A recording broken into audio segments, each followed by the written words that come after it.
어느 가족의 장례식장에서 시작된 이야기는 단순한 유산 상속 분쟁이 아니었습니다. 68세의 여인 윤정희는 평생을 가족을 위해 살았지만 남편의 죽음 이후 펼쳐진 광경은 그녀가 상상했던 것과 전혀 달랐습니다. 유언장이 공개되는 순간부터 세 자녀는 서로를 의심하고 배신하며 추악한 민낯을 드러냈습니다. 하지만 정희가 받은 죽은 남편의 메시지는 모든 것을 뒤집어 놓았습니다. 남편은 가족의 진심을 시험하기 위해 자신의 죽음을 연출하려 했지만 누군가 그를 정말로 죽였다는 사실. 정희는 진실을 밝히기 위해 심판자가 되어 가족의 탐욕을 차례로 무너뜨립니다. 그러나 마지막에 드러난 충격적인 진실은 남편의 죽음에 그녀 자신이 연루되어 있었다는 것이었습니다. 사랑과 복수, 속죄와 용서가 뒤엉킨 이 이야기는 가족이라는 이름 뒤에 숨겨진 인간의 본성을 적나라하게 드러냅니다. 자, 지금부터 무슨 특별한 사연이 있었는지 지금 바로 시작해 보겠습니다. 저는 평생을 가족을 위해 살았습니다. 윤정희, 올해 68살이죠. 남편 박도현과 결혼한 지 45년이 넘었어요. 큰아들 성민이, 둘째 딸 수진이, 막내 아들 현우까지 셋을 키우면서 단 하루도 제 자신을 위해 산 적이 없었습니다. 남편은 부동산으로 성공한 사람이었어요. 젊은 시절엔 함께 고생도 많이 했지만 사업이 커지면서 우리 가족도 점점 여유로워졌죠. 아이들은 좋은 학교를 나왔고 각자 원하는 길을 가며 잘 자랐다고 생각했습니다. 하지만 그건 제 착각이었어요. 남편이 쓰러진 건 지난 3월이었습니다. 아침에 평소처럼 산책을 나갔다가 집 근처 공원에서 발견됐죠. 구급차가 도착했을 때는 이미 늦었어요. 의사는 심근경색이라고 했습니다. 갑자기 찾아온 죽음이었죠. 장례식장에는 많은 사람들이 찾아왔어요. 남편의 사업 파트너들, 오래된 친구들, 그리고 우리 가족. 아이들은 각자 바쁘다는 핑계로 장례 준비에 별로 신경 쓰지 않았습니다. 성민이는 회사 일이 급하다며 조문객 응대도 제대로 하지 않았고 수진이는 눈물만 흘리며 아무것도 하지 않았어요. 현우는 아예 장례식장에 늦게 도착했죠. 저는 그런 아이들을 보면서도 이해하려고 애썼습니다. 다들 슬프고 힘들 거라고 생각했으니까요. 장례를 치르고 일주일 뒤였습니다. 변호사 사무실에서 연락이 왔어요. 유언장을 공개한다고요. 아이들에게 연락하니 모두 바로 시간을 냈더군요. 장례식 때보다 훨씬 빠른 반응이었습니다. 변호사 사무실은 강남에 있는 큰 건물 2층에 있었어요. 우리 가족이 도착하니 변호사가 정중하게 맞이했습니다. 회의실 테이블에 앉았죠. 큰아들 성민이는 정장을 단정하게 입고 왔고 수진이는 검은색 원피스 차림이었어요. 현우는 평소처럼 캐주얼한 옷차림이었지만 표정만큼은 진지했습니다. 변호사가 노트북을 켰어요. 그리고 화면에 남편의 얼굴이 나타났습니다. 녹화된 영상 속 남편은 담담한 표정이었어요. 언제 찍은 건지 모르겠지만 건강해 보이는 모습이었습니다. 남편이 입을 열었죠. 내 재산은 나를 끝까지 지켜준 사람에게 돌아간다. 그 말을 듣는 순간 회의실 안공기가 달라졌어요. 아이들의 눈빛이 변했습니다. 남편은 이어서 말했죠. 진심이 무엇인지 스스로 증명하라. 그리고 영상은 끝났습니다. 변호사가 설명을 덧붙였어요. 구체적인 상속 내역은 아직 공개할 수 없다고요. 고인의 뜻에 따라 일정 기간 후에 최종 상속자를 결정할 거라고 했습니다. 회의실을 나서는 아이들의 뒷모습을 보면서 저는 알았어요. 이미 계산이 시작됐다는 걸요. 성민이는 아무 말 없이 먼저 나갔고 수진이는 제게 다가와 팔짱을 꼈습니다. 엄마 괜찮아요? 걱정스러운 목소리였지만 눈빛은 달랐어요. 현우는 휴대폰만 들여다보며 누군가와 통화하기 바빴죠. 집으로 돌아오는 길은 혼자였습니다. 택시 안에서 창밖을 보며 생각했어요. 남편은 왜 저런 유언을 남긴 걸까요? 그날 밤이었습니다. 집에 돌아와 침대에 누웠는데 휴대폰이 울렸어요. 문자 알림이었죠. 발신자를 보고 심장이 멎는 줄 알았습니다. 박도현. 남편 이름이었으니까요. 손이 떨렸어요. 문자를 열었습니다. 정희야, 내가 죽었다고 믿지 마. 진실은 곧 드러날 거야. 저는 한참을 그 문자를 들여다봤어요. 누군가의 장난일까요? 하지만 문자 끝에는 우리 둘만 아는 암호가 적혀 있었습니다. 결혼 첫날 밤 남편이 제 귓가에 속삭였던 말이었죠. 아무도 모르는 말이었어요. 잠을 잘 수가 없었습니다. 새벽까지 뒤척이다가 결심했어요. 남편의 사무실에 가보기로요. 남편은 집에서 30분 거리에 개인 사무실을 따로 두고 있었습니다. 은퇴한 지 오래됐지만 가끔 그곳에 가서 시간을 보내곤 했죠. 다음 날 아침 일찍 사무실로 향했습니다.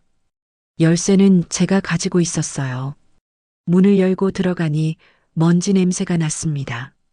책상 위에는 서류들이 정리되어 있었고 책장에는 오래된 사진들이 꽂혀 있었죠. 저는 책상 서랍을 열기 시작했어요. 세 번째 서랍 깊숙한 곳에서 노트북을 발견했습니다. 오래된 모델이었어요. 전원을 켜니 비밀번호를 요구했죠. 우리 결혼기념일을 입력했더니 열렸습니다. 바탕화면에는 파일이 몇 개 없었어요. 그 중 하나가 눈에 띄었습니다. 가족 프로젝트라는 이름이었죠. 클릭했어요. 문서 파일이 열렸습니다. 제목은 진심을 찾는 여행이었어요. 읽기 시작했죠. 남편은 자신의 죽음을 연출하려고 계획했던 거였어요. 가족들이 자신의 죽음 앞에서 어떻게 행동하는지 지켜보고 싶었던 거죠. 문서에는 구체적인 시나리오가 적혀 있었습니다. 실종 신고를 내고 일정 기간 후 사망 선고를 받게 만들고 유언장을 공개하는 순서까지요. 하지만 파일은 중단된 상태로 끝나 있었어요. 마지막 문장이 이상했습니다. 그녀가 알고 있다. 그 한 줄만 남기고 파일은 끝이었죠. 그녀가 누구일까요? 저는 남편의 마지막 행적을 떠올렸어요. 사망하기 며칠 전 남편은 평소와 달랐습니다. 불안해 보였고 자주 휴대폰을 확인했죠. 누군가를 만나러 간다고 했던 기억이 났어요.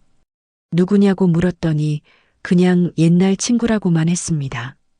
저는 남편의 휴대폰을 찾아야 했어요. 경찰이 유품으로 돌려준 물건들 중에 있을 거라고 생각했습니다. 집으로 돌아와 남편의 유품 상자를 뒤졌어요. 옷가지, 시계, 지갑, 그리고 휴대폰이 있었습니다. 휴대폰은 배터리가 다 닳아 있었죠. 충전기에 꽂아두고 기다렸어요. 화면이 켜지자마자 확인했습니다. 통화 기록을 봤죠. 사망 당일 마지막 통화는 수진이었어요. 둘째 딸이요. 통화 시간은 오후 3시였습니다. 남편이 쓰러진 시간은 오후 4시쯤이었으니까 그 사이에 무슨 일이 있었던 거죠. 저는 수진이에게 전화했어요. 목소리를 최대한 평온하게 유지하려고 애썼습니다.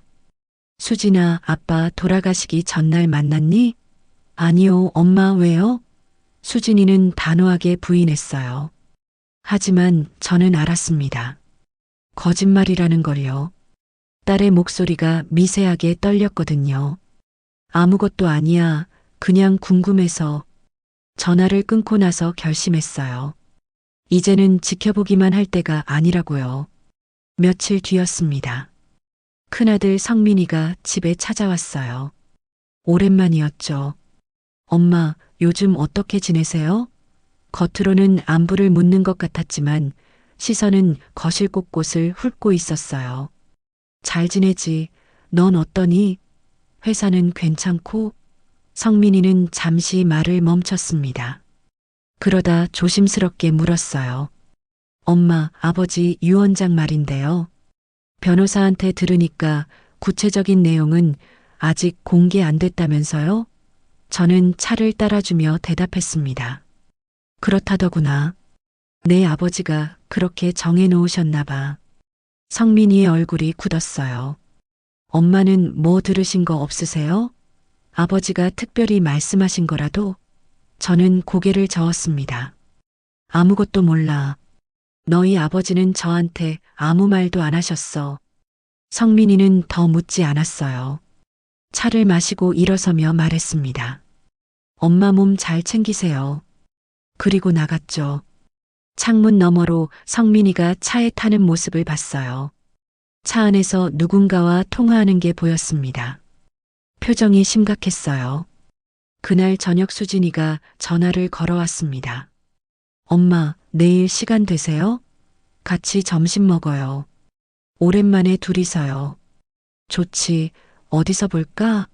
수진이는 집 근처 레스토랑을 제안했어요. 다음 날 약속 장소에 나갔습니다. 수진이는 이미 와 있었어요. 밝은 미소로 저를 맞이했죠. 엄마, 여기 앉으세요. 메뉴판을 건네며 말했습니다. 엄마 좋아하시는 거 시켜요. 식사가 나오고 한참을 먹다가 수진이가 말을 꺼냈어요. 엄마, 요즘 많이 힘드시죠? 아빠 없으니까 집도 너무 크고. 저는 고개를 끄덕였습니다. 그렇긴 하지. 수진이는 제 손을 잡았어요. 엄마, 저희 집으로 오세요. 같이 살아요. 혼자 계시면 걱정돼요. 저는 수진이의 눈을 바라봤습니다. 따뜻해 보이는 눈빛이었지만 그 안에 뭔가 다른 게 있었어요. 계산이요. 고맙지만 괜찮아. 엄마는 혼자 있는 게 편해. 수진이의 얼굴에 실망이 스쳤습니다. 하지만 금방 미소를 지었죠. 그래도 자주 연락드릴게요. 엄마 혼자 두면 안 되니까. 막내 현우는 한동안 연락이 없었습니다. 제가 먼저 전화했어요. 현우야, 요즘 뭐하니? 엄마. 바쁘게 지내고 있어요. 목소리가 피곤해 보였어요. 밥은 먹고 다니니? 네, 걱정 마세요. 짧은 대화였습니다. 현우는 항상 그랬어요. 말이 없고 자기 일에만 집중하는 아이였죠. 하지만 이번엔 뭔가 달랐어요. 목소리에 조급함이 섞여 있었습니다. 저는 아이들을 지켜보기 시작했어요. 멀리서요. 성민이의 회사 근처를 지나가기도 했고 수진이가 자주 가는 카페에 앉아 있기도 했습니다. 현우의 동선도 파악했죠. 그러면서 알게 된 사실들이 있었어요. 성민이는 회사 자금에 문제가 있었습니다. 은행에 자주 드나들더군요. 표정이 어두웠어요. 수진이는 남편과 자주 다투는 것 같았습니다. 카페에서 남편과 만나 언성을 높이는 걸 봤어요. 현우는 이상한 사람들과 어울렸습니다. 허름한 사무실 건물을 드나들더군요. 어느 날 저는 결심했어요. 변호사를 만나기로요. 남편과 오래 일했던 변호사였습니다. 사무실을 찾아갔죠. 선생님, 제가 여쭤볼 게 있어서요. 변호사는 정중하게 맞아줬습니다. 말씀하세요. 도연 씨 일이라면 제가 아는 선에서 도와드리죠. 저는 조심스럽게 물었어요. 남편이 혹시 다른 유언장을 남기지 않았을까요? 공개된 것 말고요. 변호사는 잠시 망설이더니 대답했습니다. 사실은 있습니다. 하지만 그건 특정 조건이 충족돼야 공개되는 거예요. 어떤 조건인가요? 변호사는 말을 아꼈어요. 죄송하지만 그건 말씀드릴 수 없습니다. 도연 씨의 지시였어요. 저는 더 묻지 않았습니다. 대신 다른 질문을 했죠. 남편이 마지막으로 선생님을 만난 게 언제였나요? 변호사는 기억을 떠올렸습니다. 돌아가시기 일주일 전쯤이었을 거예요. 그날 뭔가 급하게 서류를 정리하고 싶다고 하셨죠. 사무실을 나오며 저는 생각했어요. 남편은 뭔가를 준비하고 있었던 거예요. 자신의 죽음을 앞두고요. 하지만 계획대로 되지 않았던 거죠. 누군가 개입했으니까요. 그리고 그 누군가는 아마도 우리 가족 중 한 명일 거예요. 집으로 돌아오는 길에 다시 남편의 사무실에 들렀습니다. 혹시 놓친 게 있을까 싶어서요. 책상을 다시 뒤지기 시작했어요. 이번엔 더 꼼꼼하게요. 그러다가 책상 밑바닥에 붙어 있는 작은 금고를 발견했습니다. 손가락 크기만 한 거였어요. 비밀번호가 필요했죠. 몇 가지를 시도해 봤어요. 생일, 결혼기념일, 아이들 생일. 다 틀렸습니다. 그러다 문득 떠올랐어요. 남편이 처음 사업을 시작한 날짜요. 입력했더니 열렸습니다. 안에는 작은 열쇠가 들어 있었어요. 그리고 쪽지 하나요. 쪽지에는 주소가 적혀 있었습니다. 서울 외곽의 한 건물이었어요. 저는 그 주소를 휴대폰에 저장했습니다. 언젠가 찾아가야겠다고 생각했죠. 그날 밤 집에 돌아오니 현우가 와 있었어요. 거실 소파에 앉아 있더군요. 깜짝 놀랐습니다. 현우야, 언제 왔니? 조금 전에요. 열쇠 있으니까 그냥 들어왔어요. 현우의 표정이 평소와 달랐어요. 뭔가 불안해 보였습니다. 무슨 일 있니? 제가 물었죠. 현우는 한참을 망설이다가 입을 열었어요. 엄마, 제가 돈이 좀 필요해요. 얼마나? 5천만 원이요. 저는 놀라서 물었습니다. 무슨 돈이 그렇게 많이 필요하니? 현우는 시선을 피했어요. 사업 자금이요. 친구랑 같이 시작하려고 하는데 제 몫이 필요해서요. 저는 알았어요. 거짓말이라는 걸요. 현우는 어릴 때부터 거짓말할 때 눈을 마주치지 못했거든요. 엄마가 당장 줄 수 있는 돈이 아니구나. 은행에 알아봐야 할 것 같은데. 현우는 조급해졌습니다. 빨리 필요해요. 이번 주 안에요. 알았어, 알아볼게. 현우는 그제야 안심하는 표정을 지었습니다. 고맙습니다, 엄마. 현우가 돌아간 뒤 저는 궁금했어요. 왜 갑자기 그렇게 큰 돈이 필요한 걸까요? 다음 날 현우를 미행하기로 했습니다. 아침 일찍 현우의 집 앞에서 기다렸어요. 현우가 나왔습니다. 택시를 잡아 타더군요. 저도 택시를 타고 따라갔죠. 현우는 강남의 한 오피스텔 건물에서 내렸어요. 저는 조금 떨어진 곳에서 지켜봤습니다. 건물로 들어가는 현우의 뒷모습을 보다가 저도 따라 들어갔어요. 엘리베이터에서 현우가 5층 버튼을 눌렀습니다. 저는 6층을 눌렀죠. 5층에서 내리는 현우를 보고 저는 계단으로 내려왔어요. 복도에서 살짝 몸을 숨기고 지켜봤습니다. 현우는 505 문을 두드렸어요. 문이 열리고 중년 남자가 나왔습니다. 현우는 그 남자와 인사를 나눴죠. 그리고 안으로 들어갔어요. 저는 한참을 그 앞에서 기다렸습니다. 30분쯤 지났을까요? 문이 열리고 현우가 나왔습니다. 표정이 어두웠어요. 남자가 뒤따라 나오며 말했습니다. 다음 주까지만 기다려줄게. 그때까지 안 되면 나도 어쩔 수 없어. 현우는 고개를 숙였습니다. 알겠습니다. 최선을 다할게요. 남자는 어깨를 두드리고 들어갔어요. 현우는 한참을 복도에 서 있다가 엘리베이터를 탔습니다. 저는 505 앞으로 갔어요. 문패를 봤죠. 금융 컨설팅이라고 쓰여 있었습니다. 하지만 뭔가 수상했어요. 인터넷으로 검색해 보니 사채업체였습니다. 현우가 사채를 썼던 거예요. 얼마나 빌렸을까요? 그리고 왜요? 그날 저녁 성민이에게서 전화가 왔습니다. 엄마, 내일 시간 되세요? 가족 모임 좀 하고 싶은데. 무슨 일인데? 아버지 유언장 건도 있고 앞으로 우리 가족이 어떻게 지낼지 얘기하고 싶어서요. 저는 승낙했습니다. 그래, 어디서 할까? 성민이는 자기 집에서 하자고 했어요. 저녁 먹으면서 편하게 얘기하자고요. 다음 날 저녁 성민이네 집에 갔습니다. 수진이와 현우도 와 있었어요. 오랜만에 가족이 다 모인 거였죠. 성민이의 아내 미영이 음식을 준비했습니다. 다들 자리에 앉았어요. 성민이가 말문을 열었습니다. 오늘 다들 모인 이유는 아시죠? 아버지 유 원장 때문인데요. 우리가 서로 오해하고 의심하면 안 될 것 같아서 이렇게 모였어요. 수진이가 끼어들었어요. 오빠 말이 맞아. 우린 가족이잖아. 아버지께서 무슨 생각으로 그런 유언을 남기셨는지 모르겠지만 우리끼리 싸우면 안 되지.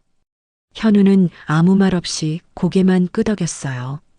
저는 그 광경을 지켜보며 생각했습니다. 겉으로는 화합을 말하지만 속으로는 각자 계산하고 있다는 거요. 성민이가 이어서 말했어요. 그래서 제안인데 우리 아버지 재산을 공평하게 나누는 게 어떨까요? 유 원장이 뭐라고 하든 법적으로 상속분이 있잖아요. 수진이는 잠시 망설이더니 대답했습니다. 그게 좋을 것 같긴 한데 아버지 뜻을 거스르는 건 아닐까? 성민이는 단호하게 말했죠. 아버지는 우리가 서로 싸우는 걸 원하신 게 아니야. 진심을 증명하라는 건 우리가 가족으로서 화목하게 지내는 걸 말씀하신 거라고. 저는 조용히 듣고만 있었어요. 아이들이 어떤 결론을 내는지 보고 싶었거든요. 현우가 처음으로 입을 열었습니다. 형 말대로 하는 게 맞는 것 같아요. 근데 엄마 몫은 어떻게 하죠? 모두의 시선이 저에게 향했어요. 저는 천천히 말했습니다.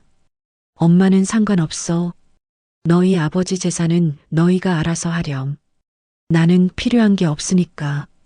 성민이가 말했어요. 엄마, 그래도 법적으로 엄마 몫이 있잖아요. 전체 재산의 절반은 엄마 거예요. 저는 고개를 저었습니다. 그건 나중에 생각하자. 지금은 너희가 우선이야. 수진이가 제 손을 잡았어요. 엄마, 걱정 마세요. 우리가 잘 모실게요. 저는 딸의 손을 가만히 바라봤습니다. 따뜻한 손이었지만 왠지 낯설게 느껴졌어요. 저녁 식사가 끝나고 집으로 돌아왔습니다. 텅 빈 집이 유난히 넓어 보였어요. 남편의 서재로 들어갔습니다. 책상에 앉아 서랍을 열었죠. 남편의 물건들이 그대로 있었어요. 만년필, 명함, 오래된 사진들. 사진첩을 꺼내 펼쳤습니다. 젊은 날의 우리 모습이 보였어요. 결혼식 사진, 아이들 돌잔치, 가족여행 사진들. 행복해 보였죠. 정말 행복했었나요? 아니면 그렇게 믿고 싶었던 걸까요? 사진첩 맨 뒤에서 낯선 사진 한 장을 발견했습니다. 남편과 한 여자가 찍은 사진이었어요. 젊은 여자였습니다. 누구죠? 뒷면을 보니 글씨가 적혀 있었어요. 2015년 감사합니다. 저는 그 사진을 들여다봤습니다. 남편의 표정이 편안해 보였어요. 여자도 밝게 웃고 있었고요. 2015년이면 10년 전이었습니다. 그때 무슨 일이 있었던 걸까요? 다음 날 아침 일찍 다시 남편의 사무실로 갔습니다. 이번엔 그 주소를 찾아가기 위해서였어요. 쪽지에 적힌 서울 외곽의 주소요. 택시를 타고 1시간을 달렸습니다. 도착한 곳은 낡은 상가 건물이었어요. 2층에 작은 사무실들이 있었죠. 호수를 확인했습니다. 2층 214호였어요. 계단을 올라가 문 앞에 섰습니다. 초인종을 눌렀죠. 잠시 후 문이 열렸어요. 중년 여자가 나왔습니다. 누구세요? 조심스러운 목소리였어요. 저는 남편의 이름을 댔습니다. 박도연 씨를 아시나요? 여자의 얼굴이 굳었어요. 그분을 어떻게? 저는 아내예요. 여자는 놀란 표정을 지었습니다. 아, 사모님이시군요. 들어오세요. 사무실 안은 작았습니다. 책상 하나와 의자 몇 개가 전부였어요. 여자가 차를 내왔습니다. 저는 단도직입적으로 물었어요. 여기가 어떤 곳이죠? 여자는 잠시 망설이다가 대답했습니다. 도연 씨가 10년 전에 만든 개인 사무실이에요. 주로 개인적인 일을 처리하시던 곳이죠. 어떤 일이요? 여자는 말을 아꼈습니다. 그건 제가 말씀드리기 어려워요. 저는 손가방에서 열쇠를 꺼냈어요. 남편 책상에서 찾은 그 열쇠요. 이게 여기 있는 물건을 여는 열쇠 같은데요. 여자는 열쇠를 보더니 고개를 끄덕였습니다. 그럼 보여드릴게요. 여자는 벽장을 열었어요. 안에 작은 금고가 있었습니다. 제가 열쇠를 건넸고 여자가 금고를 열었죠. 안에는 서류 봉투와 USB 하나가 들어 있었어요. 여자가 봉투를 제게 건넸습니다. 사모님이 보셔야 할 것 같아요. 저는 봉투를 열었어요. 안에는 유언장이 들어 있었습니다. 진짜 유언장이라고 적혀 있었죠. 읽기 시작했어요. 첫 문장부터 충격이었습니다. 내 전 재산의 70%는 윤정이 명의로 한다. 단 그녀가 내 죽음에 관여하지 않았을 경우에만. 손이 떨렸어요. 유언장을 계속 읽었습니다. 남편은 자신의 죽음이 자연사가 아닐 수도 있다고 예상했던 거예요. 그리고 만약 자신이 부자연스럽게 죽는다면 범인을 찾아달라고 적어놨습니다.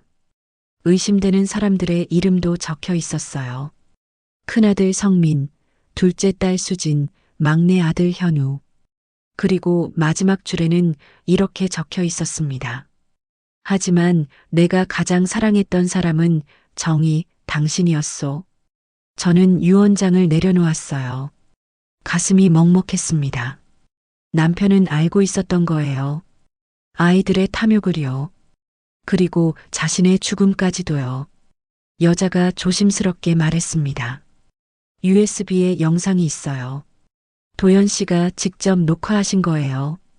저는 USB를 받아들었습니다. 감사합니다. 여자는 고개를 숙였어요. 도연 씨는 좋은 분이셨어요. 집으로 돌아와 곧바로 노트북에 USB를 꽂았습니다. 영상 파일이 하나 있었어요. 재생 버튼을 눌렀죠. 화면에 남편의 얼굴이 나타났습니다. 녹화 날짜는 사망 일주일 전이었어요. 남편이 말하기 시작했습니다. 정희야, 이 영상을 보고 있다면 내가 이미 세상을 떠났다는 뜻이겠지. 미안해. 당신에게 이런 짐을 남기게 돼서. 남편은 차근차근 설명했어요. 자신이 왜 가짜 죽음을 계획했는지요. 아이들의 진심을 확인하고 싶었대요. 하지만 계획을 실행하기 전에 이상한 일들이 생겼다고 했습니다. 누군가 자신을 지켜보고 있다는 느낌을 받았대요. 집안 물건들이 조금씩 움직여 있었고 차에 이상한 장치가 발견되기도 했답니다. 그래서 혹시 모를 상황에 대비해 이 영상을 남긴 거래요. 남편이 말했습니다. 만약 내가 정말로 죽는다면 범인은 우리 가족 중 한 명일 거야. 슬프지만 인정해야 해. 우리 아이들은 어디서부터 잘못된 걸까? 남편의 목소리가 떨렸어요. 정희야, 당신은 아무 잘못이 없어. 당신은 최선을 다했어. 다만 나와 내가 우리 아이들에게 너무 많은 걸 줬던 게 문제였던 거야. 영상은 계속됐습니다. 남편이 말했어요. 내가 발견한 사실이 있어. 수진이가 이상한 사람들을 만나고 있더라. 보험 관련된 사람들이야. 내 보험금을 알아보고 있었어. 성민이는 회사가 파산 직전이야. 내 재산으로 메우려고 할 거야. 현우는 사채를 쓰고 있어. 투자 사기에 연루됐더라. 우리 아이들이 모두 돈이 필요한 상황이야. 남편의 표정이 어두워졌어요. 그래서 나는 결정했어. 진짜 유언장을 따로 만들기로. 당신에게 모든 걸 남기는 거야. 아이들에겐 최소한의 목만 주고. 하지만 조건이 있어. 당신이 내 죽음에 관여하지 않았어야 해. 왜냐하면 당신도 의심해야 하니까. 미안해 정희야. 당신까지 의심해야 하는 내가 한심해. 영상이 끝나갈 무렵 남편이 마지막으로 말했습니다. 정희야, 만약 범인을 찾게 되면 법의 심판을 받게 해줘. 그게 가족으로서 해줄 수 있는 마지막이야. 하지만 당신 자신을 지켜. 아이들이 당신까지 해칠 수도 있어. 조심해. 사랑해. 영상이 끝났습니다. 저는 한참을 화면을 바라봤어요. 눈물이 났습니다. 남편은 모든 걸 알고 있었던 거예요. 그리고 저까지 의심했지만 그래도 사랑한다고 말했죠. 저는 그때 깨달았어요. 남편의 죽음에 제가 관여했다는 사실을요. 직접적이지는 않았지만요. 기억을 되짚기 시작했습니다. 남편이 죽기 며칠 전 일이었어요. 우리는 싸웠습니다. 아이들 때문이었죠. 남편은 아이들에게 더 이상 돈을 주면 안 된다고 했어요. 하지만 저는 반대했습니다. 그래도 우리 자식들인데 도와줘야 한다고요. 싸움은 격해졌어요. 남편은 화가 많이 났던 것 같아요. 그날 밤 남편은 술을 많이 마셨습니다. 저는 남편을 침실로 데려갔어요. 그리고 수면제를 줬습니다. 평소보다 조금 많이요. 남편이 빨리 잠들어야 한다고 생각했거든요. 하지만 그게 잘못이었어요. 수면제와 술이 섞이면 위험하다는 걸 알았어야 했는데, 다음 날 아침 남편은 컨디션이 안 좋아 보였어요. 그래도 산책을 나간다고 했죠. 그리고 그대로 돌아오지 못했습니다.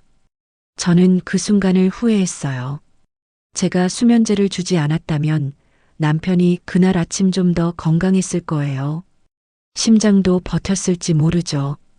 하지만 그것만이 아니었습니다. 그날 아침 수진이가 남편을 만났다는 사실도요. 저는 수진이에게 전화를 걸었어요. 목소리를 최대한 차분하게 유지했습니다. 수진아, 엄마야. 네, 엄마. 잠깐 만날 수 있을까? 지금요? 응, 중요한 얘기가 있어서. 수진이는 잠시 망설이다가 승낙했어요. 1시간 후에 카페에서 만나기로 했습니다. 카페에 먼저 도착해 자리를 잡았어요. 수진이가 들어왔습니다. 엄마, 무슨 일이세요? 앉으렴. 수진이는 자리에 앉았어요. 저는 직접적으로 물었습니다. 아빠 돌아가시던 날, 너 아빠 만났지? 수진이의 얼굴이 굳었어요. 아니요, 말씀드렸잖아요. 저는 휴대폰을 꺼내 통화 기록을 보여줬습니다. 아빠 폰에 내 기록이 있더구나. 수진이는 한참을 말이 없었어요. 그러다 천천히 입을 열었습니다. 만났어요. 근데 그게 뭐가 문제예요? 왜 만났니? 수진이는 시선을 피했어요. 그냥 돈 얘기하려고요. 아빠한테 좀 빌리려고 했어요. 남편이랑 문제가 있어서.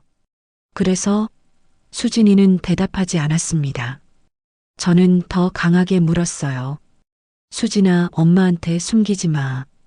그날 무슨 일이 있었니? 수진이의 눈에 눈물이 고였습니다. 엄마, 저는 아무것도 안 했어요. 정말이에요. 그냥 아빠 만나서 얘기했을 뿐이에요. 하지만 목소리가 떨리고 있었어요. 저는 알았습니다. 딸이 뭔가를 숨기고 있다는 걸요. 수진아, 엄마를 봐. 수진이는 고개를 들었어요. 저는 딸의 눈을 똑바로 바라보며 말했습니다. 진실을 말해.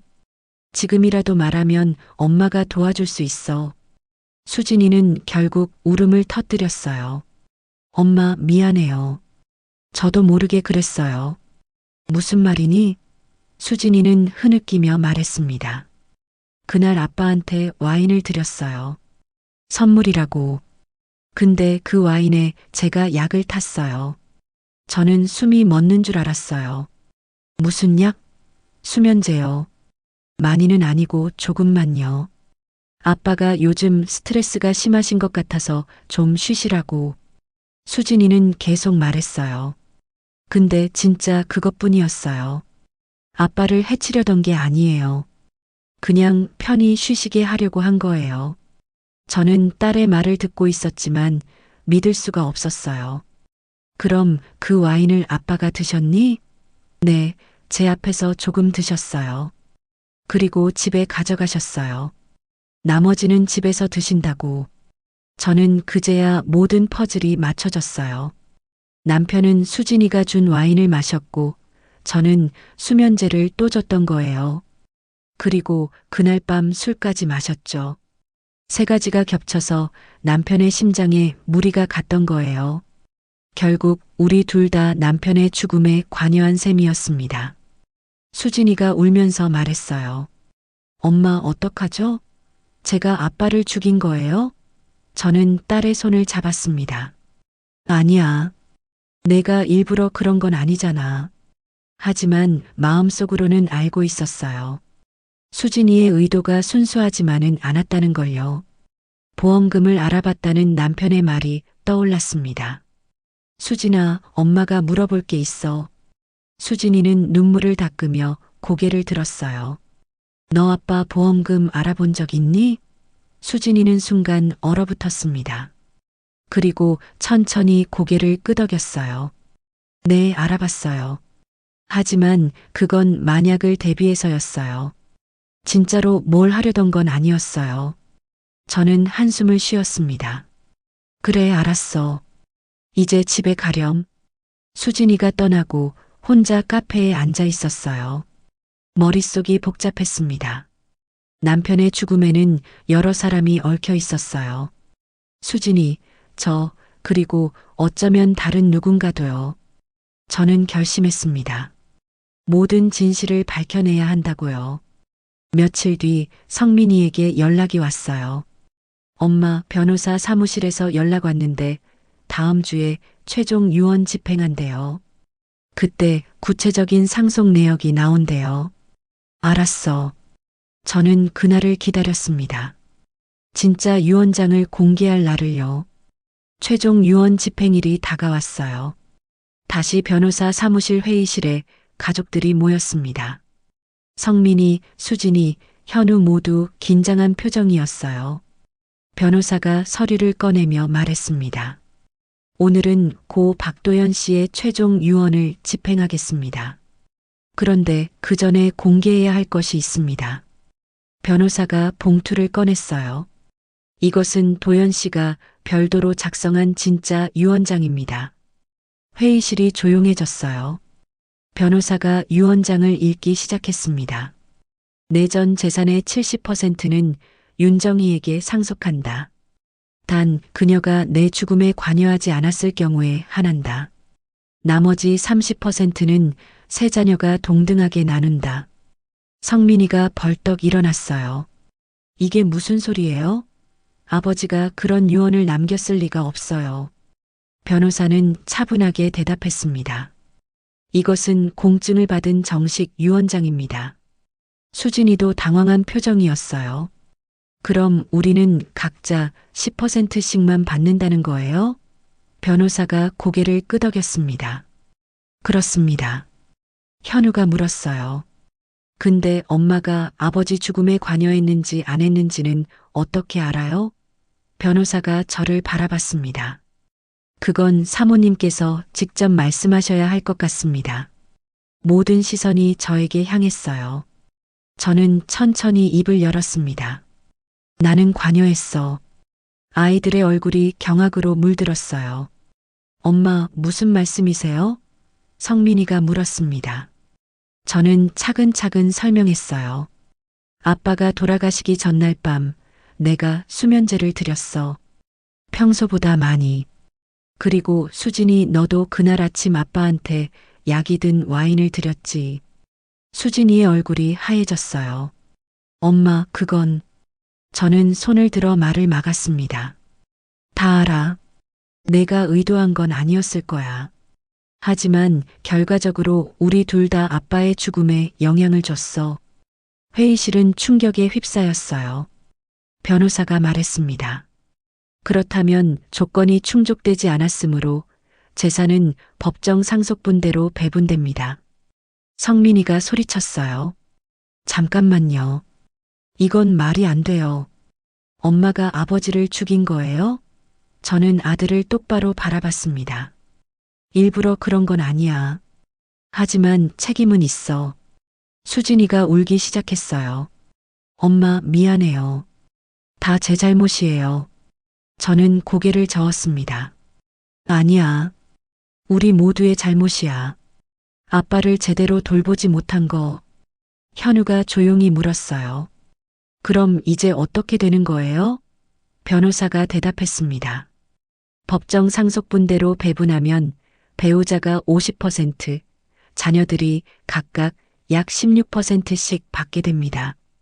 성민이는 받아들일 수 없다는 표정이었어요. 저는 더 이상 숨길 게 없다고 생각했습니다. 그래서 모든 걸 말하기로 했죠. 사실은 너희 아버지가 일부러 이런 상황을 만든 거야. 아이들이 저를 쳐다봤어요. 무슨 말씀이세요? 저는 USB에서 본 영상 내용을 들려줬습니다. 아버지는 너희의 진심을 시험하고 싶었던 거야. 너희가 돈 때문에 움직이는지 아니면 정말 가족을 사랑하는지 알고 싶어 하셨어. 그래서 이런 복잡한 유언을 만드신 거야. 성민이가 비웃었어요. 시험이요? 그럼 우리는 합격했나요? 목소리에 냉소가 섞여 있었습니다. 저는 차분하게 말했어요.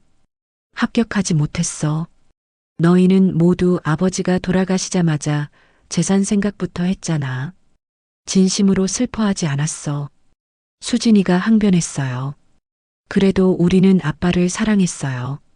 저는 딸을 보며 물었습니다. 정말? 그럼 왜 보험금을 알아봤니? 왜 약이 든 와인을 드렸어? 수진이는 대답하지 못했어요. 성민이에게 물었습니다. 넌 왜 아버지 장례식 때도 회사 일만 생각했니? 회사가 파산 직전이라서 아버지 재산으로 메우려고 했던 거 아니니? 성민이는 고개를 돌렸습니다. 현우에게도 물었어요. 넌 왜 사채를 썼니? 무슨 일에 연루된 거니? 현우가 작은 목소리로 대답했어요. 투자 사기였어요. 제가 속은 거예요. 돈을 잃고 갚아야 할 돈이 너무 많아서. 저는 한숨을 쉬었습니다. 너희는 모두 문제가 있었어. 그걸 아버지한테 말하지 않고 혼자 끙끙 앓다가 결국 재산만 바라보게 된 거야. 회의실은 무거운 침묵에 잠겼어요. 변호사가 조심스럽게 물었습니다. 그럼 어떻게 하시겠습니까? 저는 이미 결심한 바를 말했어요. 나는 내 상속분을 포기할 거예요. 모두가 놀란 표정을 지었습니다. 엄마, 그게 무슨 말씀이세요? 성민이가 물었죠. 저는 단호하게 대답했습니다. 아버지 재산은 전액사회에 기부할 거야. 아버지 이름으로 재단을 만들어서 어려운 사람들을 돕는 데 쓸 거야. 수진이가 소리쳤어요. 엄마, 그럼 우리는 어떡하라고요? 저는 차갑게 대답했습니다. 너희가 알아서 해야지. 어른들이잖아. 스스로 책임지고 살아가야 해. 현우가 애원하듯 말했어요. 엄마, 제발요. 저 정말 돈이 필요해요. 저는 고개를 저었습니다. 그건 내가 해결할 문제야. 엄마가 평생 너희 뒤치다꺼리할 순 없어. 성민이가 분노를 터뜨렸어요. 이건 말도 안 돼요. 법적으로 우리 상속분이 있다고요. 저는 침착하게 대답했습니다.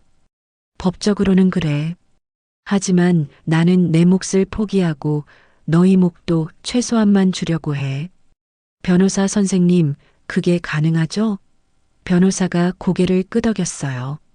유류분은 법으로 정해져 있지만 기부를 통해 실질적으로 최소화할 수 있습니다. 수진이가 울면서 말했어요. 엄마, 우리가 그렇게 나쁜 자식들이었어요? 저는 딸의 눈을 바라봤습니다. 나쁘진 않아. 다만 잘못된 방향으로 가고 있었던 거야. 돈이 사람을 망치는 걸 아버지도 알았고 나도 이제 알았어. 그래서 이 기회에 정리하는 거야. 성민이가 비웃었어요. 정리요? 우리 인생을 망쳐놓고 정리라고 하시네요. 저는 아들의 말에 상처받았지만 표정을 감췄습니다. 내 인생은 내가 망친 거야. 엄마 탓하지 마. 회의는 그렇게 끝났어요. 아이들은 하나같이 화난 표정으로 나갔습니다. 저는 변호사와 남아서 기부 절차를 의논했죠. 모든 게 정리되는데 몇 달이 걸릴 거라고 했습니다. 저는 괜찮다고 했어요. 시간이 얼마가 걸리든 제대로 하고 싶다고요. 집으로 돌아오는 길은 외로웠습니다. 하지만 후회는 없었어요. 이게 맞는 길이라고 생각했거든요. 남편이 원했던 것도 아마 이런 게 아니었을까요? 가족이 서로를 위해 싸우는 게 아니라 각자 바르게 살아가는 것 말이에요. 며칠 뒤 수진이가 집에 찾아왔습니다. 혼자였어요. 엄마, 들어가도 돼요? 들어오렴. 수진이는 거실 소파에 앉았어요. 한참을 말없이 있다가 입을 열었습니다. 엄마, 제가 잘못했어요. 진심으로 사과드려요. 저는 차를 따라주며 물었어요. 뭐가 잘못됐다고 생각하니? 수진이는 눈물을 흘렸습니다. 전부요. 아빠한테 약을 탄 것도, 보험금을 알아본 것도, 엄마한테 거짓말한 것도요. 저는 딸의 손을 잡아줬어요. 알아. 내가 나쁜 마음으로 한 건 아니라는 것도 알아. 하지만 결과는 돌이킬 수 없잖니. 수진이가 고개를 끄덕였어요. 알아요. 그래서 제가 자수하려고 해요. 저는 놀라서 물었습니다. 자수? 네, 경찰에 가서 다 말하려고요. 아빠한테 약을 탄 거, 보험금 알아본 거 전부요. 저는 딸을 말렸어요. 그럴 필요 없어. 넌 아빠를 죽이려던 게 아니잖아. 수진이는 고개를 저었습니다. 아니에요, 엄마. 사실은 저도 잘 모르겠어요. 그때 제 마음이 정말 순수했는지, 어쩌면 정말로 아빠가 없어지길 바랐던 건 아닐까 싶어요. 돈 때문에요. 저는 딸의 고백을 들으며 가슴이 아팠습니다. 수진아, 그런 생각은 누구나 할 수 있어. 중요한 건 그걸 행동으로 옮기지 않는 거야. 수진이가 울면서 말했어요. 하지만 전 옮겼잖아요. 저는 한참을 생각했어요. 그리고 말했습니다. 알았어. 내가 그렇게 하고 싶다면 엄마도 함께 갈게. 나도 책임이 있으니까. 수진이가 고개를 들었어요. 엄마까지 그러실 필요 없어요. 저는 고개를 저었습니다. 아니야. 나도 수면제를 줬잖아. 우리 둘 다 아빠의 죽음에 책임이 있어. 함께 가자. 다음 날 우리는 경찰서에 갔습니다. 담당 형사를 만나 모든 걸 진술했어요.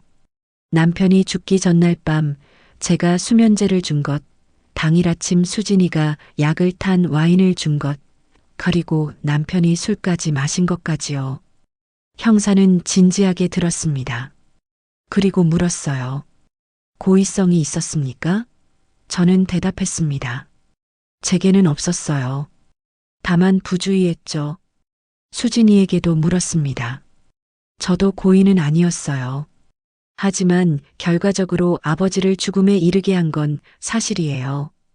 형사는 잠시 생각하더니 말했어요. 이거는 단순하지 않네요. 부검 기록을 다시 확인해야 할 것 같습니다. 며칠 후에 다시 연락드리겠습니다. 우리는 경찰서를 나왔어요. 수진이가 물었습니다. 엄마, 우리 감옥 가는 거예요? 저는 솔직하게 대답했습니다. 모르겠어. 하지만 진실을 말한 건 잘한 거야. 일주일 후 형사에게서 연락이 왔어요. 부검 결과를 재검토했는데 사인은 심근경색이 맞습니다. 약물이 영향을 줬을 수는 있지만 직접적인 사인은 아니라는 게 전문의 소견입니다. 저는 물었습니다. 그럼 우리는 어떻게 되나요? 형사가 대답했어요. 과실치사로 입건할 수도 있지만 고의성이 없고 직접적 인과관계가 불명확해서 기소하기 어려울 것 같습니다. 다만 검찰에서 최종 판단할 겁니다. 몇 달이 지났습니다. 검찰에서는 혐의 없음 처분을 내렸어요. 증거 불충분이라는 이유였죠. 하지만 저와 수진이는 알고 있었습니다. 우리가 남편의 죽음에 일조했다는 사실을요. 법적으로는 무죄였지만 양심으로는 유죄였어요. 재산 기부 절차는 계속 진행됐습니다. 박도연 재단이 설립됐고 어려운 가정의 아이들을 돕는 일을 시작했어요. 성민이와 현우는 연락을 끊었습니다. 저에게 실망했다고 했죠. 수진이만 가끔 연락하며 지냈어요. 딸은 많이 변했습니다. 일자리를 구하고 스스로 살아가려고 노력했어요. 어느 날이었습니다. 집에 택배가 도착했어요. 발신인이 없었죠. 상자를 열어보니 편지 한 통이 들어 있었습니다. 봉투에는 아무것도 적혀 있지 않았어요. 편지를 꺼내 읽기 시작했습니다. 정희야, 잘했어. 내가 계획한 대로 모든 게 끝났어. 심장이 멎는 줄 알았습니다. 남편의 필체였거든요. 편지는 계속됐어요. 나는 죽지 않았어. 다른 이름으로 살고 있지. 내 죽음은 완벽한 연출이었어. 가족의 탐욕을 끝내기 위해 꼭 필요한 일이었지. 너까지 속여서 미안해. 하지만 내가 진심으로 반응해야 아이들도 변할 수 있을 거라고 생각했어. 손이 떨렸어요. 남편이 살아있다니요? 믿을 수가 없었어요. 편지를 계속 읽었습니다. 넌 내가 예상한 대로 행동했어. 진실을 밝히고 재산을 기부하고 아이들에게 책임을 가르쳤지. 완벽했어. 수진이도 변하고 있더라. 잘 지켜보고 있어. 성민이와 현우도 언젠간 깨달을 거야. 시간이 필요할 뿐이지. 저는 눈물이 났어요. 화가 났지만 동시에 안도했습니다. 남편이 살아있다는 사실에요. 편지의 마지막 부분을 읽었습니다. 정희야, 나는 돌아가지 않을 거야. 이게 우리 가족에게 최선이야. 넌 이제 자유로워. 아이들 걱정하지 말고 내 인생을 살아. 그게 내가 바라는 거야. 사랑해. 도현. 저는 편지를 내려놓았어요. 창밖을 바라보며 생각했습니다. 남편은 모든 걸 계획했던 거예요. 자신의 죽음을요, 유언장을요, 그리고 우리 가족의 변화까지도요. 저는 미소를 지었습니다. 남편다운 방법이었어요. 극단적이고 잔인하지만 효과적이었죠. 우리 가족은 변했습니다. 적어도 수진이는 확실히 달라졌어요. 성민이와 현우도 언젠가는 깨닫겠죠. 돈보다 중요한 게 있다는 걸요. 며칠 후 저는 수진이를 불렀습니다. 카페에서 만났어요. 수진아, 엄마가 할 말이 있어. 수진이는 궁금한 표정을 지었습니다. 뭔데요, 엄마? 저는 편지 이야기는 하지 않았어요. 대신 이렇게 말했습니다. 아빠가 우리를 용서하셨을 것 같아. 수진이의 눈에 눈물이 고였어요. 정말요? 저는 고개를 끄덕였습니다. 그래. 아빠는 우리가 변하길 원하셨어. 그리고 우린 변하고 있잖아. 수진이가 물었어요. 엄마는 아빠 보고 싶지 않으세요? 저는 솔직하게 대답했습니다. 보고 싶지. 하지만 아빠는 이제 우리 곁에 없어. 우린 받아들이고 앞으로 나아가야 해. 수진이는 고개를 끄덕였어요. 알겠어요, 엄마. 저도 열심히 살게요. 아빠가 자랑스러워 하실 수 있게요. 저는 딸의 손을 잡았습니다. 그래, 엄마도 그럴게. 시간이 흘렀습니다. 계절이 바뀌고 1년이 지났어요. 박도연 재단은 많은 아이들을 도왔습니다. 장학금을 주고 생활비를 지원했죠. 저는 재단 일에 참여하며 보람을 느꼈어요. 이게 남편이 원했던 일이구나 싶었습니다. 수진이는 작은 회사에 취직해서 성실하게 일했어요. 남편과의 관계도 회복됐죠. 가끔 저를 찾아와 밥을 같이 먹었습니다. 딸의 얼굴에는 예전에 없던 평온함이 있었어요. 성민이는 여전히 연락이 없었습니다. 하지만 재단을 통해 소식을 들었어요. 회사를 정리하고 작은 사업을 새로 시작했다고 하더군요.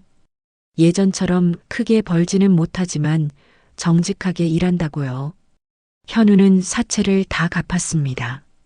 몇 년이 걸렸지만 끝까지 해냈어요. 그리고 저에게 짧은 문자를 보냈습니다. 엄마, 제가 잘못했어요. 이제야 알겠어요. 저는 답장을 보냈죠. 알아줘서 고마워. 잘 살아라. 현우도 변하고 있었습니다. 천천히지만요. 어느 가을날이었습니다. 집 앞에 또 택배가 왔어요. 이번에도 발신인이 없었죠. 상자를 열어보니 사진 한 장이 들어 있었습니다. 남편이 어딘가에 바닷가에 서 있는 모습이었어요. 건강해 보였습니다.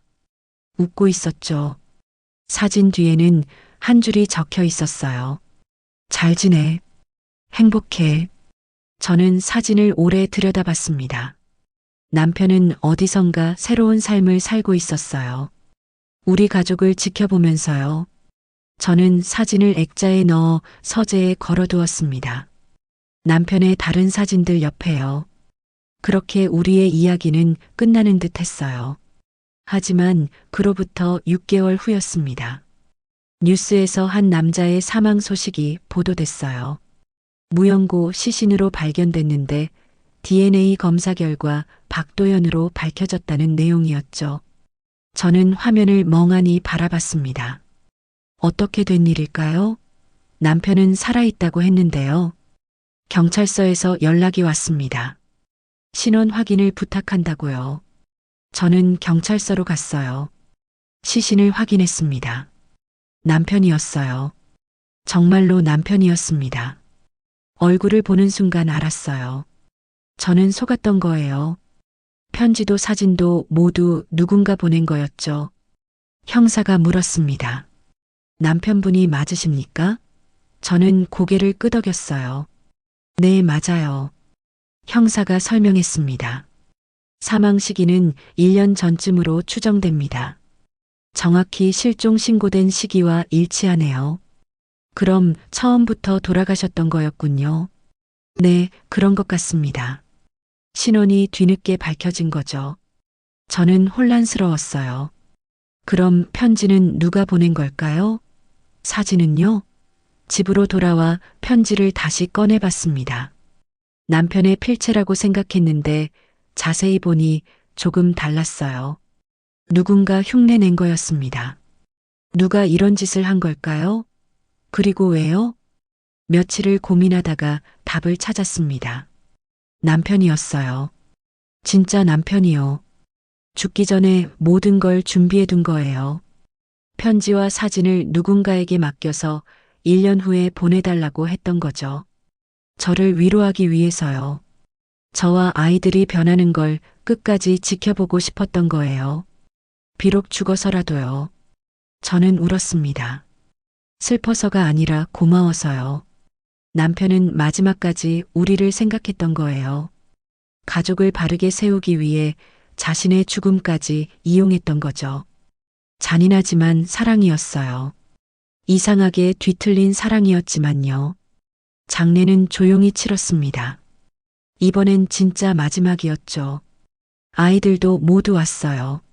성민이, 수진이, 현우 모두요.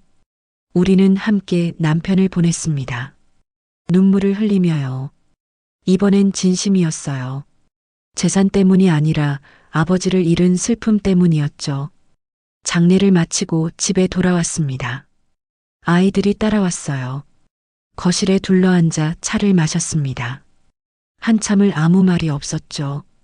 성민이가 먼저 입을 열었습니다. 엄마, 죄송해요. 그동안 너무 못된 아들이었어요. 저는 고개를 저었습니다. 아니야. 다 지난 일이야. 수진이도 말했어요. 아빠가 우릴 이렇게까지 해서 가르치려고 하신 거였네요. 현우는 조용히 울고 있었어요. 저는 아이들을 보며 말했습니다. 너희 아빠는 우릴 사랑했어. 이상한 방법이었지만 끝까지 우리를 생각하셨어. 우리도 이제 아빠를 위해 잘 살아야 해. 아이들은 고개를 끄덕였어요. 네, 엄마. 그날 이후 우리 가족은 조금씩 회복됐습니다. 완전히 예전으로 돌아가진 못했지만 새로운 관계를 만들어 갔어요. 1년이 더 지났습니다. 어느 날 재단 사무실에서 일하고 있는데 낯선 사람이 찾아왔어요. 중년 남자였습니다. 저를 보더니 봉투 하나를 건넸죠. 박도연 씨가 부탁하신 겁니다. 그리고 돌아갔어요. 봉투를 열어보니 편지가 들어 있었습니다. 진짜 남편의 필체였어요. 정희야, 이게 정말 마지막이야. 내가 죽기 전에 써둔 편지야. 내가 이걸 받을 때쯤이면 모든 게 끝났을 거야. 아이들이 변했는지 궁금하구나. 내 계획대로 됐을까?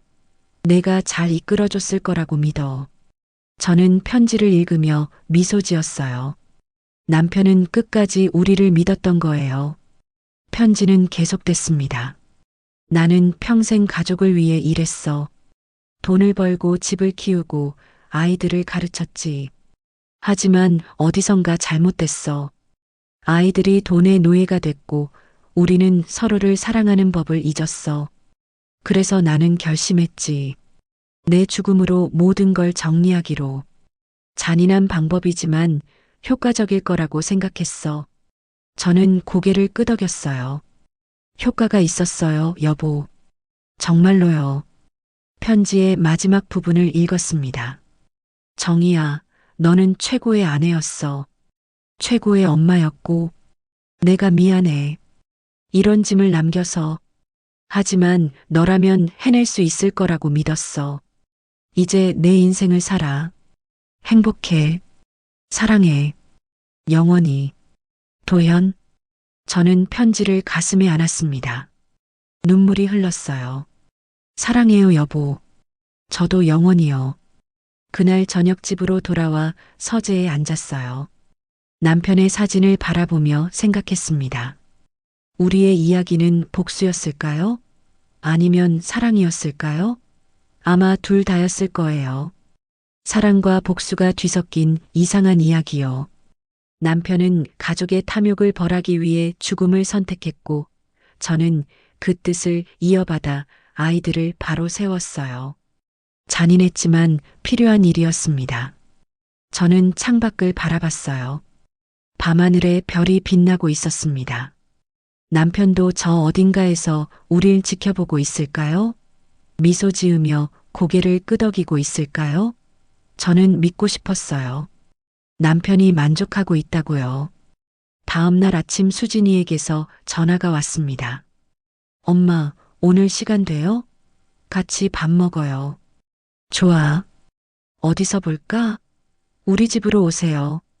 제가 직접 요리할게요. 저는 기분 좋게 대답했어요. 알았어. 엄마가 갈게. 전화를 끊고 웃었습니다. 딸이 요리를 한다니요. 예전엔 상상도 못할 일이었죠. 수진이네 집에 갔더니 정말로 음식을 준비해뒀더군요. 서툴렀지만 정성이 느껴졌어요. 엄마, 맛있어요? 맛있어. 수진이도 이제 다 컸구나. 수진이는 수줍게 웃었습니다. 엄마 덕분이에요. 저는 딸의 손을 잡았어요. 아니야. 내가 스스로 한 거야. 엄마는 그저 지켜봤을 뿐이야. 식사를 마치고 커피를 마시며 이야기를 나눴어요. 수진이가 조심스럽게 물었습니다. 엄마 아빠 생각 많이 나요? 저는 고개를 끄덕였어요. 그럼 매일 생각나지. 수진이도 그래요. 근데 이제는 슬프기만 한 게 아니에요. 감사한 마음도 들어요. 아빠가 저를 바꿔주셨으니까요. 저는 미소 지었습니다.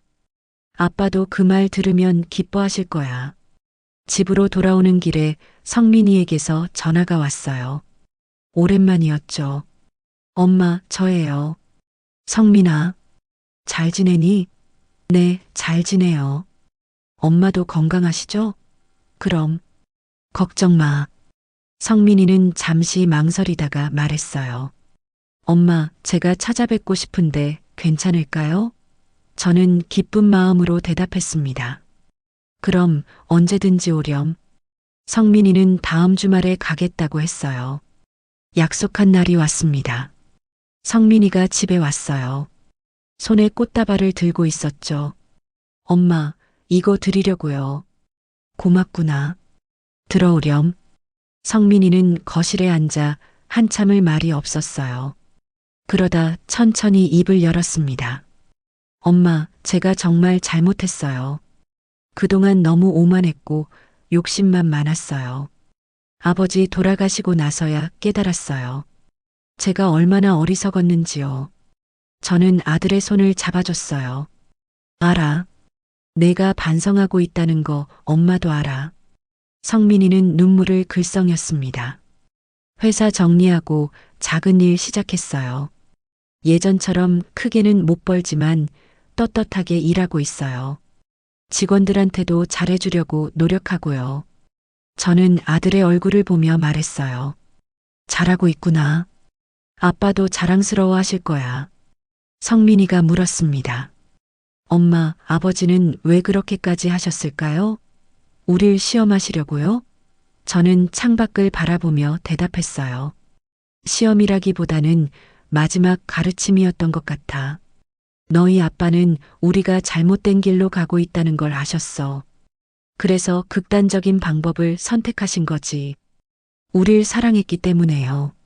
성민이는 고개를 끄덕였어요. 이제야 이해가 돼요. 아버지가 얼마나 우릴 걱정하셨는지요. 저는 아들의 어깨를 토닥였습니다. 알아줘서 다행이야. 이제라도 깨달은 게 어디니? 성민이는 한참을 있다가 일어났어요. 엄마, 자주 올게요. 그래, 기다릴게. 아들이 돌아가는 뒷모습을 보며 저는 안도했습니다. 성민이도 변하고 있었어요. 현우는 여전히 연락이 뜸했지만 가끔 문자를 보내왔어요. 엄마 잘 지내세요. 저도 열심히 살고 있어요. 짧은 문장들이었지만 진심이 느껴졌습니다.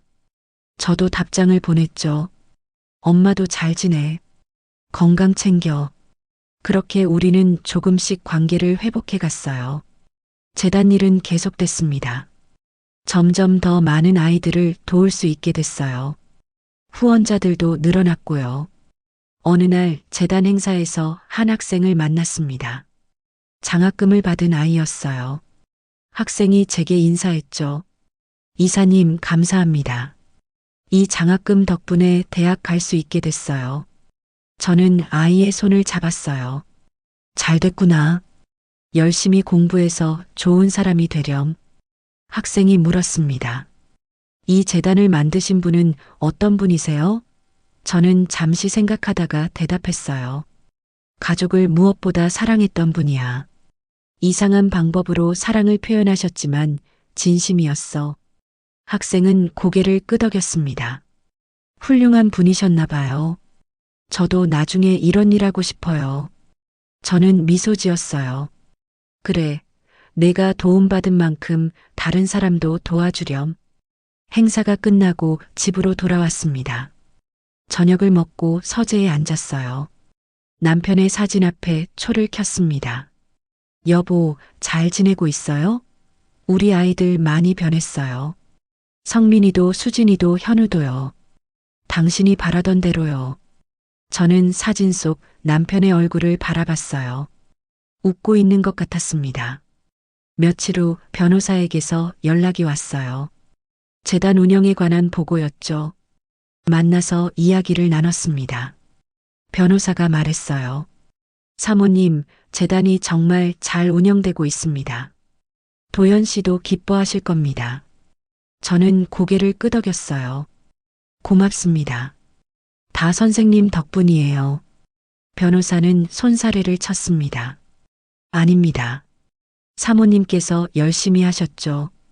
변호사가 조심스럽게 물었어요. 사모님, 혹시 후회하시는 건 없으세요? 재산을 다 기부하신 거요. 저는 잠시 생각했습니다. 그리고 고개를 저었어요. 아니요. 후회 없어요. 이게 맞는 일이었어요. 아이들도 이제 알아요. 돈보다 중요한 게 있다는 걸요. 변호사는 감탄하는 표정을 지었습니다. 존경스럽습니다. 계절이 바뀌었습니다. 어느덧 남편이 떠난 지 3년이 됐어요. 기일에 아이들이 모두 모였습니다. 성민이, 수진이, 현우까지요. 우리는 함께 남편의 묘소를 찾았어요. 꽃을 놓고 절을 했습니다. 아이들은 각자 아버지에게 말을 걸었어요. 성민이가 말했습니다. 아버지, 잘 지내고 계시죠? 저 이제 떳떳하게 살고 있어요. 아버지 가르침대로요. 수진이도 말했어요. 아빠, 저도 많이 변했어요. 이제는 돈보다 사람이 중요하다는 걸 알아요. 현우는 조용히 말했습니다. 아버지, 죄송했어요. 이제 바르게 살게요. 저도 남편에게 말을 걸었어요. 여보, 우리 아이들 봤죠? 많이 컸어요. 당신 덕분이에요. 이상한 방법이었지만 효과가 있었어요. 고마워요. 사랑해요. 바람이 불어왔습니다. 남편의 대답 같았어요. 우리는 한참을 묘소 앞에 앉아 있었어요. 가족이 함께요. 돌아오는 길에 수진이가 제안했어요. 엄마, 우리 다 같이 저녁 먹어요. 오랜만에 가족끼리요. 좋지. 어디로 갈까? 성민이가 말했습니다. 아버지가 좋아하시던 식당 가요. 거기로요. 우리는 남편이 자주 가던 한식당에 갔어요. 테이블에 둘러앉아 음식을 주문했습니다. 식사하면서 이런저런 이야기를 나눴어요. 일상적인 이야기들이었죠. 현우가 새로 시작한 일, 수진이의 승진 소식, 성민이의 사업 계획. 평범한 가족의 대화였습니다. 하지만 예전과는 달랐어요. 진심이 담겨 있었거든요. 서로를 배려하고 걱정하는 마음이 느껴졌습니다. 식사를 마치고 현우가 말했어요. 엄마, 제가 계산할게요. 저는 웃으며 말했습니다. 그래, 고맙구나. 현우는 계산을 하고 돌아왔어요. 표정이 뿌듯해 보였습니다. 우리는 식당을 나와 각자 집으로 돌아갔어요. 헤어지기 전에 성민이가 말했습니다. 엄마, 다음 주에도 만나요. 저는 고개를 끄덕였어요. 그래, 자주 보자. 집에 돌아와 침대에 누웠습니다. 피곤했지만 마음은 편안했어요. 우리 가족이 회복되고 있다는 게 느껴졌거든요. 완전히 예전으로 돌아가진 못했지만 새로운 관계를 만들어가고 있었어요. 더 건강한 관계를요. 잠들기 전에 남편의 편지를 다시 꺼내 읽었습니다. 여러 번 읽었지만 볼 때마다 새로웠어요. 남편의 마음이 느껴졌거든요. 사랑과 걱정, 그리고 희망이요. 저는 편지를 가슴에 안고 눈을 감았습니다. 여보, 잘 자요. 우리 아이들 잘 키웠죠? 당신 자랑스러울 거예요. 다음 날 아침 햇살이 방 안으로 들어왔어요. 새로운 하루가 시작됐습니다. 저는 일어나 창문을 열었어요. 상쾌한 공기가 들어왔죠. 오늘도 재단에 가야 했어요. 할 일이 많았습니다. 하지만 힘들지 않았어요. 보람 있는 일이었거든요. 재단 사무실에 도착하니 직원들이 반갑게 맞아줬어요. 이사님, 안녕하세요. 저는 웃으며 인사했습니다. 그래, 다들 잘 지냈어? 회의를 했어요. 새로운 장학생 선발에 관한 논의였죠. 많은 지원자가 있었고 우리는 신중하게 선택했습니다. 정말로 도움이 필요한 아이들을요. 회의가 끝나고 사무실에 혼자 앉아 있었어요. 창밖을 바라보며 생각에 잠겼습니다. 지난 몇 년이 주마등처럼 지나갔어요. 남편의 죽음, 유언장 공개, 아이들의 변화, 그리고 진실을 알게 된 순간들. 모든 게 꿈 같았습니다. 하지만 꿈이 아니었어요. 현실이었죠. 우리 가족이 겪은 진짜 이야기였습니다. 아픔도 있었고 후회도 있었지만 결국은 성장의 과정이었어요. 남편은 그걸 알고 있었던 거예요. 고통 없이는 변화도 없다는 걸요. 저녁 무렵 집으로 돌아왔습니다. 우편함에 편지가 하나 들어 있었어요. 발신인은 현우였죠. 편지를 열어봤습니다. 엄마, 편지 써본 게 정말 오랜만이에요. 요즘은 다들 문자만 하잖아요. 근데 엄마한테는 편지로 전하고 싶었어요. 제 마음을요. 편지는 계속됐어요. 엄마, 제가 정말 많이 잘못했어요. 사채 쓰고 사기당하고 아버지 돌아가셨을 때도 돈 생각만 했어요. 지금 생각하면 부끄러워요. 하지만 엄마와 아버지 덕분에 깨달았어요. 진짜 중요한 게 뭔지요. 이제는 정직하게 살고 있어요. 힘들지만 마음은 편해요. 감사해요, 엄마. 사랑해요. 저는 편지를 읽으며 울었습니다. 기쁜 눈물이었어요. 막내도 변하고 있었던 거예요. 저는 곧바로 답장을 쓰기 시작했습니다. 현우야, 편지 고마워. 엄마도 내가 자랑스러워. 힘든 시간을 이겨낸 내가 대견해. 계속 잘해나가렴. 엄마가 응원할게. 사랑해. 편지를 봉투에 넣고 우표를 붙였어요. 내일 아침에 붙여야겠다고 생각했습니다. 저녁을 먹고 다시 서재로 갔어요. 남편의 사진 앞에 앉았습니다. 여보, 현우한테서 편지 왔어요. 아이가 많이 컸어요. 당신도 기뻐하시겠죠? 저는 남편과 대화하듯 이야기했어요. 당신이 떠나고 정말 많은 일이 있었어요. 힘들기도 했고 외롭기도 했지만 견뎌냈어요. 아이들과 함께요. 당신의 뜻대로 우린 변했어요. 더 나은 사람들이 됐고요. 고마워요, 여보. 이 모든 걸 가르쳐 주셔서요. 시간은 계속 흘렀습니다. 4년, 5년이 지났어요. 저는 60을 훌쩍 넘겼고 머리도 많이 휘어졌습니다. 하지만 마음은 평온했어요. 아이들은 각자의 삶을 잘 살아가고 있었고 재단도 안정적으로 운영됐습니다. 어느 날 수진이가 좋은 소식을 전했어요. 엄마, 저 아기 생겼어요. 저는 깜짝 놀라며 물었습니다. 정말? 축하해. 수진이는 행복한 목소리로 대답했어요. 네, 이제 3달 됐어요. 내년 봄에 만날 수 있을 것 같아요. 저는 기쁨에 가슴이 벅찼습니다. 외손주라니요. 남편에게 들려주고 싶었어요. 묘소를 찾아갔습니다. 여보, 들었어요? 우리 외손주 생긴대요. 수진이가 임신했어요. 당신도 할아버지 되시는 거예요. 기쁘죠? 저는 웃으며 남편에게 말했어요. 아기가 태어나면 데리고 올게요. 할아버지 얼굴 보여드릴게요. 다음 해 봄이었습니다. 수진이가 건강한 딸을 낳았어요. 작고 예쁜 아기였습니다. 저는 손녀를 안아보며 눈물을 흘렸어요. 감격스러웠거든요. 새로운 생명이 우리 가족에게 왔다는 게요. 수진이가 물었습니다. 엄마, 이름 뭐로 지을까요? 저는 잠시 생각했어요. 희망이는 어떨까? 새로운 희망이니까. 수진이는 고개를 끄덕였어요. 좋아요. 박희망. 예쁜 이름이에요.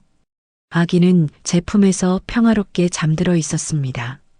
작은 숨소리가 들렸어요. 저는 손녀를 내려다보며 다짐했습니다.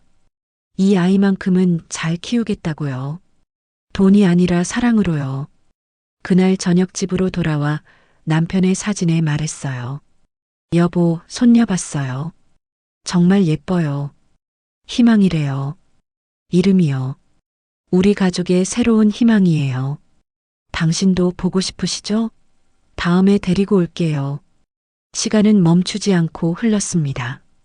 희망이는 쑥쑥 자랐고 저는 조금씩 늙어갔어요. 하지만 행복했습니다. 가족들과 함께 있을 때가 가장 행복했죠. 명절이면 모두 모여 식사를 했고 휴일이면 함께 나들이를 갔습니다. 희망이가 5살이 됐을 때였어요. 수진이가 희망이를 데리고 왔습니다. 할머니, 이거 드려요. 희망이가 작은 손으로 그림을 건넸어요. 가족 그림이었죠. 할머니와 엄마, 아빠, 그리고 희망이가 손을 잡고 있는 그림이었어요. 저는 그림을 받아들고 꼭 안아줬습니다. 고마워, 희망아. 할머니가 소중히 간직할게. 그날 밤 그림을 서재에 걸어뒀어요. 남편의 사진 옆에요. 여보, 봤죠? 우리 손녀가 그린 거예요. 예쁘죠? 우리 가족이 다 나와 있어요. 물론 당신은 없지만 마음속에 계시잖아요. 언제나 함께해요. 70이 됐을 때였습니다. 건강이 예전 같지 않았어요. 병원에서 정기 검진을 받으라고 했죠. 검사를 받으러 갔습니다. 결과는 좋지 않았어요. 의사가 조심스럽게 말했습니다. 사모님, 암이 발견됐습니다. 초기이긴 하지만 치료가 필요합니다. 저는 침착하게 받아들였어요. 알겠습니다. 어떻게 해야 하나요? 의사는 치료 계획을 설명했습니다.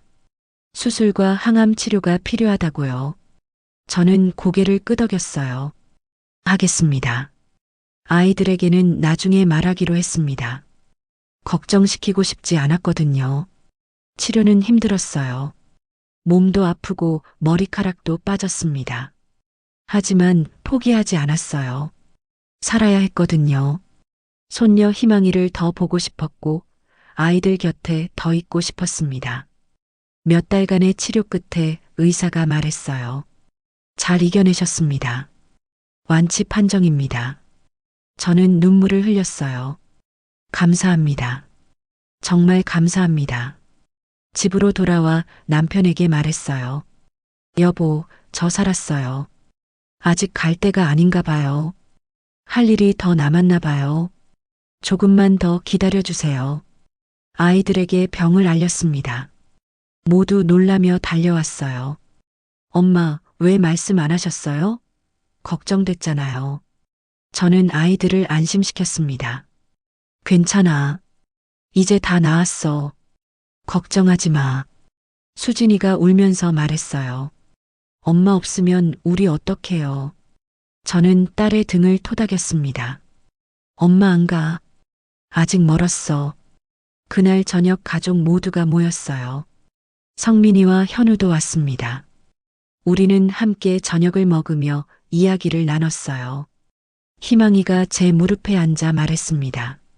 할머니, 아프지 마요. 제가 기도할게요. 저는 손녀를 꼭 안아줬어요. 고마워, 우리 희망이. 할머니는 이제 괜찮아. 그날 밤 잠자리에 들며 생각했어요. 저는 참 운이 좋은 사람이구나. 힘든 시간도 있었지만 결국은 행복했으니까요. 가족이 있고 사랑이 있고 희망이 있으니까요. 남편이 남긴 유산은 돈이 아니었어요. 가족의 소중함이었죠. 그걸 깨달았으니 저는 부자였습니다. 지금도 저는 살아가고 있습니다. 매일 아침 일어나 남편의 사진에 인사하고 재단 일을 하고 가족들을 만나죠. 평범한 일상이지만 소중합니다. 남편이 목숨을 걸고 가르쳐준 교훈을 잊지 않으려고 노력해요. 돈보다 사람이 중요하다는 것, 가족은 서로 사랑해야 한다는 것, 그리고 진심으로 살아야 한다는 것을요. 결국 우리의 이야기는 복수도 아니고 심판도 아니었어요. 사랑이었습니다. 이상하게 뒤틀리고 아프게 표현된 사랑이었지만 분명 사랑이었어요. 남편은 우리를 사랑했고 저도 남편을 사랑했고 아이들도 우리를 사랑했습니다. 그 사랑이 때론 욕심으로 변질되고 탐욕으로 오염됐지만 결국은 본래의 모습을 되찾았어요. 이제 저는 평화롭습니다. 언젠가 남편을 만나게 되겠죠. 그때 이렇게 말할 거예요. 여보, 당신 덕분에 우리 가족 행복해졌어요. 고마워요. 그리고 미안해요. 함께 늙지 못해서요. 하지만 당신은 언제나 제 마음속에 살아계셨어요. 사랑해요. 영원히요.